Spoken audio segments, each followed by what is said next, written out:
Hey everyone, कैसे हैं आप सब। तो आज का ये वीडियो हमारा वो 23-27 सेशन में आप सभी बच्चे पढ़ रहे हैं, चाहे आप सेमेस्टर 1 में या सेमेस्टर 2 में, ठीक है। क्योंकि सेमेस्टर 1 में बहुत सारे बच्चों को बैक लगा हुआ है और सेमेस्टर 2 का जब रिजल्ट आएगा इसमें भी कुछ बच्चों का देखिए बैक लगेगा। तो जिस वजह से आपका ये जो सेमेस्टर 1 का बेसिकली बहुत सारे बच्चों का पहले सेमेस्टर 1 होगा, फिर सेमेस्टर 2 भी होगा। ये आप लोग किस प्रकार क्लियर करिएगा ये समझिएगा इस वीडियो में। क्योंकि आपको अपना जो ग्रेजुएशन है अगर वो पूरा करना है तो सारे पेपर में आपको पास करने पड़ेंगे, क्योंकि बिना पेपर पास किए तो आप लोग ग्रेजुएशन का डिग्री नहीं मिल सकता ना भैया, तो आपको पास तो करना पड़ेगा। तो कब तक सेमेस्टर 1 का पेपर होगा पहले जानेंगे, और सेमेस्टर 2 का एग्जामिनेशन किस प्रकार होगा। क्योंकि आपको मालूम होगा कि भविष्य में सेमेस्टर 1 में 7 पेपर कंडक्ट होंगे, क्या नियम आपके लिए एप्लीकेबल होगा, यह सारी बातें बताऊंगा इस वीडियो में। तो अगर आपको वीडियो हेल्पफुल लगे, यूजफुल लगे, आप अपने दोस्तों के साथ शेयर करें। चैनल पर अगर न्यू आए चैनल सब्सक्राइब करें, साथ में बेल आइकन पे क्लिक करें, ताकि जब भी हमारा कोई नया वीडियो आएगा तो सबसे पहले आपको अपडेट मिल जाएगा। डिस्क्रिप्शन बॉक्स में टेलीग्राम, फेसबुक, ट्विटर, इंस्टा सभी चीजों का लिंक अवेलेबल है, जहां फॉलो करना चाहें कर सकते हैं। कोई भी अपडेट आएगा सबसे पहले आपको चैनल के द्वारा मिल जाएगा। चलिए वीडियो को शुरू करते हैं। देखिए आप सभी बच्चों का FYUP सेमेस्टर 1 23-27 सेशन, इसमें आपका मेजर, माइनर, MDC था, AEC भी था, सेक पेपर था, VAC था। टोटल 6 पेपर थे आपके सेमेस्टर 1 में। अब हो क्या रहा पता है, वर्ष 2025 से हमारे झारखंड के अभी तो यही जानकारी कि विनोद भाई महतो पूर्वांचल यूनिवर्सिटी में भी ये नियम अप्लाई हो रहा है।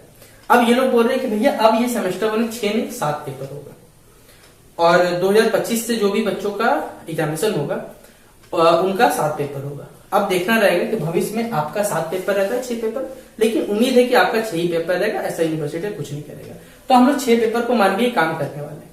सेमेस्टर 1 का आपका 6 पेपर था, 6 पेपर में जिस भी पेपर में आपका बैक लगा होगा, चाहे वो अंडरस्टैंडिंग इंडिया हो, डिजिटल एजुकेशन हो, मैथमेटिकल हो, AC Hindi English, major minor जो भी रह सकता है आपका, इन पेपर में अगर बैक लगा होगा तो ये वाला आप लोग क्या करिएगा, ये जो सेमेस्टर 1 24-28 सेशन का फरवरी मंथ में फॉर्म फिलअप होगा, ठीक है। याद रखिएगा मेरी बातों को, फरवरी में इनका फॉर्म फिलअप होगा, उसके साथ आपको फॉर्म फिलअप करना पड़ेगा। क्यों? आपका पेपर, इनका पेपर, सिलेबस सेम है, कोई भेदभाव नहीं है।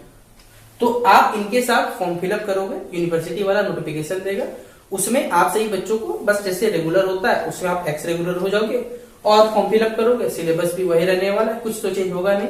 उनके साथ बैठ के पेपर दोगे। तो फरवरी में अब बोले सर फॉर्म फिलअप कितना पैसा लगेगा, भाई हमारे यूनिवर्सिटी वाला बोलता है आप 1 पेपर का भरो, 2 पेपर का भरो, 6 पेपर का भरो, हम आपसे 650 रुपए लेंगे।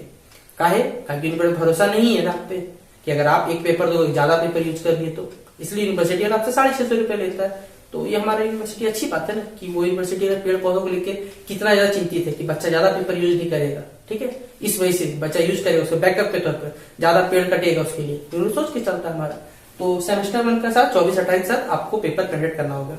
अब बोलिए सर पेपर तो चलिए ठीक बात है, सेमेस्टर 1 का एग्जामिनेशन कब होगा, तो भैया जान लीजिए आप लोग सेमेस्टर 1 का पेपर तकरीबन मार्च में होगा। और हर बार की तरह ये जो एग्जामिनेशन का कचड़ा होता है वो कोई भी पर्व त्योहार में होता है, चाहे वो सरस्वती पूजा हो, चाहे वो होली हो। 2 बड़े त्योहार फरवरी और मार्च में रहते हैं, एक सरस्वती पूजा और एक होली। इन्हीं टाइम के दौरान यूनिवर्सिटी वाला छुट्टी तो देगा। अब होली के दिन होता है उसके बाद भाई होली का 2 दिन पहले बिजी आ गई, 2 दिन बाद भी बिजी, तबियत खराब से, तो पेपर में थोड़ा दिक्कत तो होगा ही आपको। लेकिन आपका उम्मीद करता हूँ कि सब पेपर में तो बैक नहीं लगा होगा, कुछ पेपर में बैक लगा होगा, 1 या 2 पेपर में, तो उतना आपको इफेक्ट नहीं कर सकता। इस सेमेस्टर 1 का पेपर आपका मार्च में होगा 24-28 सेशन के साथ, उसके साथ आप लोग देखिए क्लियर करोगे। भविष्य में सेम इसी तरह जब ये 24-28 सेशन का सेमेस्टर 2 होगा, जिस भी बच्चे का बैक लगेगा पेपर दीजिएगा, अपना क्लियर कर लीजिएगा। ये 24-28 सेशन को पकड़ के रखिएगा, ठीक है। क्योंकि आपका जिस भी सेमेस्टर में बैक लगेगा इसी के साथ आपका पेपर देके पूरी डेटा को मेंटेन कर दिया जाएगा और आपका ग्रेजुएशन पूरा हो जाएगा। तो उम्मीद करूंगा कि आपको समझ में आ गया होगा कि 23-27 सेशन के लिए 24-28 क्यों जरूरी है। आपके लिए बैकअप के तौर पे ये सेशन काम कर रहा है, तो इसी के साथ देकर पेपर पर कंप्लीट कर लीजिएगा। तो वीडियो हेल्पफुल लगा हो तो शेयर कर दिया दोस्तों साथ। बाकी मिलते हैं नेक्स्ट वीडियो पे, तब तक के लिए जय हिंद, जय भारत।